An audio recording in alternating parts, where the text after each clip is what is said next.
Bonjour tout le monde. Donc aujourd'hui on va voir la suite de la série numéro 2. Donc au niveau de les séances présentielles que nous avons fait dans les dernières séances, on y est arrêté au niveau de l'exercice numéro 4 de la série numéro 2. Dans cet exercice on va créer un tableau qui peut contenir jusqu'à 50 entiers. Puisque la taille elle est spécifiée, donc le type qu'on va utiliser c'est VArray. Donc au niveau de la taille, comme vous le savez, et que nous avons déjà vu dans le cours, c'est il y a deux types qu'on peut utiliser pour la création des tableaux. Soit on utilise VArray, soit on utilise table. Dans notre cas, on va utiliser VArray parce que la taille est spécifiée, donc la taille maximale est spécifiée. Donc après avoir créé le type, on va créer une variable de ce type et faire l'allocation dynamique en utilisant donc le constructeur. Le constructeur c'est quoi? C'est le nom de type avec deux parenthèses. Qu'est-ce qu'on va faire par la suite? C'est on va faire là en redimensionnant, on va redimensionner le tableau à 20. Parce que lorsqu'on va faire l'appel au constructeur, il va créer le tableau, mais avec le nombre de cases égale le nombre de la taille égale à 0. Donc c'est pour cela on va utiliser la méthode extend pour en fait étendre le contenu de notre tableau à 20. Oui, on va placer dans ce tableau la liste des premiers carrés positifs, ça veut dire 1 fois 1, 2 fois 2, 3 fois 3 jusqu'à 20 fois 20. Donc la quatrième opération, c'est d'inverser, donc on va inverser l'ordre des éléments de tableau. Et on va faire l'affichage pour vérifier est-ce qu'ils sont bien inversés ou pas. D'accord? Donc, on va commencer. Donc, on va créer un bloc anonyme. Donc, un bloc anonyme, ça commence par déclare. On va déclarer, on va définir d'abord le type. Donc, type. Le nom de type, on va utiliser T comme type. Table, c'est un tableau. D'accord. De quoi? Des entiers. Donc le nom n'est pas spécifié dans l'exercice, donc vous pouvez utiliser un nom voulu.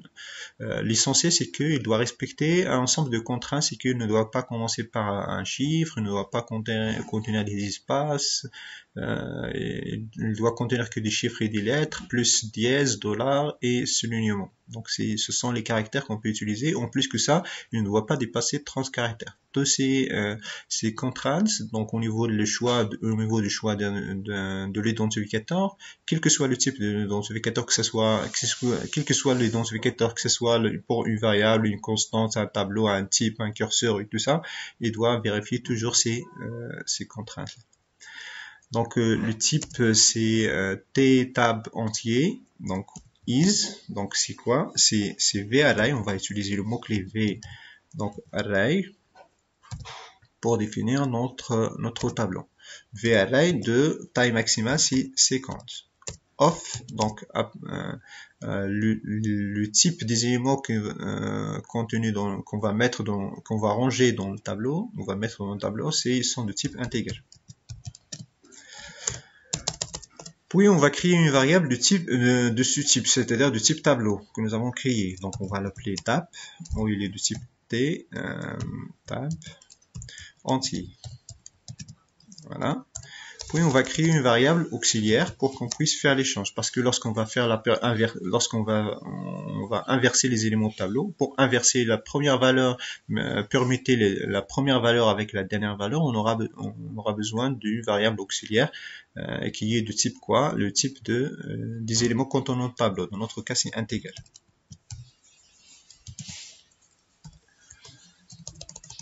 Voilà, donc on va créer une constante, donc qui est de type, on va l'appeler taille. Comme ça, si on veut changer la taille de tableau, la taille de tableau manipulée dans l'exercice, il suffit de modifier le contenu de cette constante. On va l'appeler il est appelé taille. Pour la déclarer, on utilise le mot-clé constant. On doit spécifier le type, c'est intégral, avec la valeur initiale égale à 20. Dans notre cas, c'est 20. Voilà, begin. On va commencer d'abord le corps de notre programme. Donc la première chose, c'est on va faire l'allocation dynamique. Donc on va faire l'allocation en effet de l'espace mémoire pour notre variable tab. Pour cela, on va faire appel au constructeur. Et le constructeur, c'est ttab entier. C'est un tableau des entiers. Donc voilà, si on veut initialiser notre tableau par des valeurs initiales, on doit les spécifier entre les parenthèses ici, par exemple 1, 2, 3, ainsi de suite. Dans notre cas, sinon, donc on va utiliser donc après avoir appelé le constructeur tab, le tableau, la variable créée, il sera de taille 0. Donc, pour qu'on puisse manipuler les cases, donc l'espace mémoire, pour qu'on puisse l'étendre à une taille donnée, on va utiliser la méthode tab.extend et on doit donner la taille. Par exemple, dans notre cas, on veut manipuler taille 20 qui est le contenu de la constante taille. Voilà, donc la deuxième étape, c'est le remplissage. Donc on va remplir notre tableau. Donc for i in donc 1, 2 points jusqu'à taille, loop. On va mettre dans chaque case, donc la case tab de i. À noter ici que pour indexer une case, on utilise les parenthèses et non pas les crochets. À l'inverse des langages de programmation Java, C, C++, tout ça, qui utilisent en effet des crochets pour spécifier l'indice de la case. Dans notre cas, au niveau de PLSQL, on utilise les parenthèses. Donc la case i, puisque nous avons des queues, il va contenir les 20 premiers carrés entiers, donc c'est i fois i. Donc comme ça, ce sera 1 fois 1, 2 fois 2, 3 fois 3, jusqu'à 20 fois 20. Donc end loop. Comme ça, nous avons rempli notre tableau. Donc la deuxième étape, c'est donc on va inverser l'ordre des éléments. Pour inverser l'ordre des éléments, on va parcourir le tableau de début jusqu'à la moitié et on va inverser la moitié, donc c'est la taille sur 2. Ça veut dire on va prendre les éléments qui sont au niveau de début jusqu'à la moitié du tableau et on va les inverser avec le reste.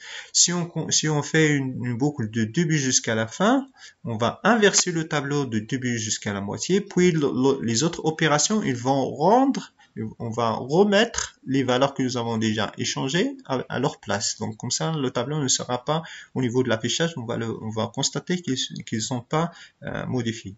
Donc pour faire ceci, donc on va mettre for i in, donc 1, 2 points jusqu'à taille sur 2. Donc taille sur 2, loop. On va mettre dans la variable, donc c'est le programme classique que vous connaissez tous sur la permutation. On va d'abord conserver la valeur de la case i dans la variable auxiliaire que nous avons préparée tout à l'heure. Puis on va mettre dans la case i, on va mettre le contenu en effet de la dernière case, donc qui est tab de taille. Ça, c'est pour la première itération. Mais pour l'itération i, c'est la case moins i plus 1. Pourquoi plus 1? Parce que la première itération, i égale à 1. Donc, et l'indice de la dernière case, c'est pas taille moins 1, mais c'est la taille. Donc, c'est pour cela qu'on doit ajouter un 1. Donc, puis on va mettre dans tab de taille, moins i plus 1, on va mettre la variable que nous avons stockée tout à l'heure, que nous avons conservée dans la variable auxiliaire. Voilà, comme ça nous avons terminé l'échange. Le reste c'est l'affichage. Pour faire l'affichage, on va parcourir le tableau du début jusqu'à la fin. For i in 1, 2 points jusqu'à taille. On va mettre donc loop. On va utiliser l'instruction de l'affichage qui est dbms-output-point-put-line. line, on va mettre la valeur qu'on va afficher, c'est la valeur tab de i.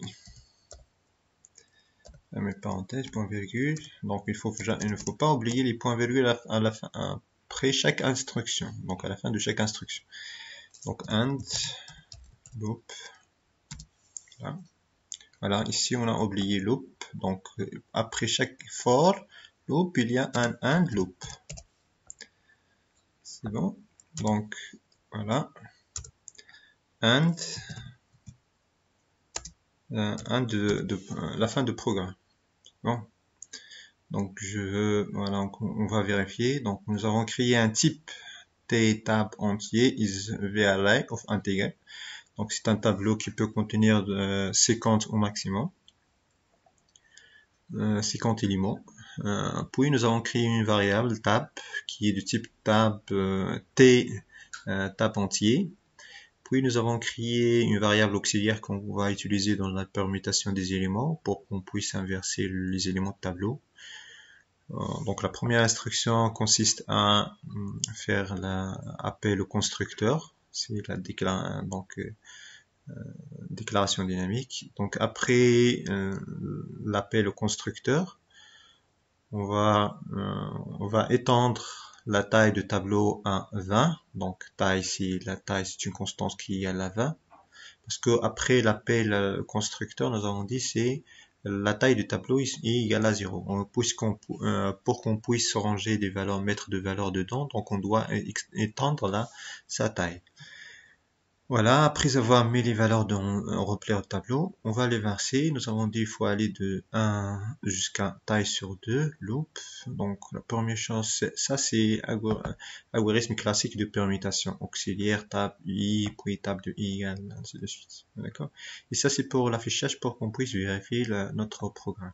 Donc on va lancer l'exécution et on va voir le résultat. Voilà.